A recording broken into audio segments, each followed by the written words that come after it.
வணக்கம் மக்களே. இப்போ நம்ம எங்கே வந்திருக்கோம் அப்படின்னா காமாக்கியோட ஆலயத்துக்கு தான் வந்திருக்கோம். இந்த கோவில் வந்து எங்கே அமைஞ்சிருக்கு அப்படின்னா சென்னையில் வண்டலூர்ஸுக்கு பின்னாடி பனங்காட்டுப்பாக்கம் அப்படின்ற ஒரு வில்லேஜில் தான் அமைஞ்சிருக்கு. வாங்க போய் உள்ளே போய் அம்மானை பார்க்கலாம். இதுதான் அம்மானை போய் பார்க்குற வழி. யோனி குகை வழிபாதைன்னு சொல்கிறாங்க. வாங்க உள்ளே போய் பார்க்கலாம். இந்த வழியாக தான் போய் அம்மனை பார்க்குற மாதிரி இருக்கும். அம்மனோட கருவறைக்கு போகிற வழினா இந்த வழியாக தான் போய் பார்க்கணும். அம்மனை போய் தரிசனம் பண்ணணும் அப்படின்னா இந்த வழியில் மட்டும்தான் போய் தரிசனம் பண்ண முடியும்.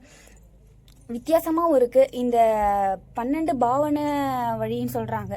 இந்த வழியில் தான் போய் பார்க்க முடியும். போய் அம்மனை போய் தரிசனம் பண்ணலாம். வாவ், இவங்க தான் காமாக்கியா தேவி. காமாக்கியா கருவறை இதுதான் சொல்கிறாங்க. இவங்க தான் காமாக்கியா தேவி. வாவ், ரொம்பவும் பிரம்மாண்டமாக இருக்காங்க. ரொம்பவும் வித்தியாசமாகவும் இருக்குது. தமிழ்நாட்டில் எந்த ஒரு கடவுளுமே இந்த மாதிரி ஒரு கடவுள் இல்லை. இது வந்து வித்தியாசமான கடவுளுன்னே சொல்லலாம். வாங்க, இதுக்கு பக்கத்தில் வந்து ஐஸ்வர்ய காளி. இவங்க தான் ஐஸ்வர்ய காளி.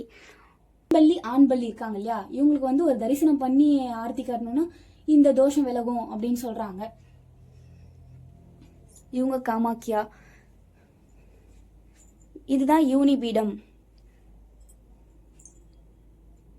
காமாக்கியாவோட யூனிபீடம். பெண் உறுப்புக்குன்னே ஒரு கடவுள்னா இது இந்த யூனி தான். பெண்கள் வந்து என்ன ஒரு கோரிக்கை கேட்டாலும் நிறைவேற்றுவாங்க அப்படின்னு சொல்கிறாங்க.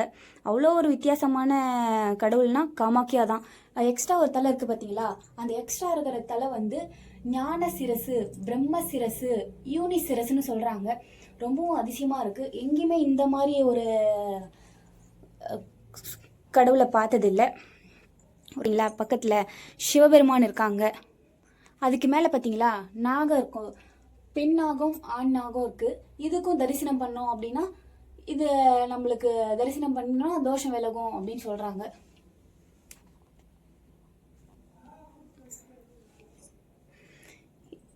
இது பார்த்தீங்களா காமாக்கியோட குருதி திலகம்னு சொல்கிறாங்க. நம்ம இதை பொட்டு மாதிரி வச்சுக்கலாம். இதுதான் குருதி திலகம். அம்மனோட ரத்தத்தால் உருக்கப்பட்ட குங்குமம்னா இந்த குங்குமம் தான் சொல்கிறாங்க. ரொம்பவும் அதிசயமாக இருக்காங்க. 51 சக்தி பீடத்தில் முக்கியமான 4 பீடத்தில் அம்மா ஒரு பீடத்தில் இருக்காங்க.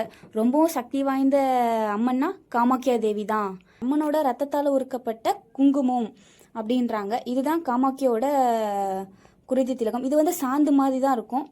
ரொம்பவும் இங்கே தமிழ்நாட்டில் இந்த ஒரு இடத்துல மட்டும்தான் நம்ம அக்னிருத்ரன் சுவாமிகள் வச்சுருக்காங்க. ரொம்பவும் அதிசயமாக இருக்குது.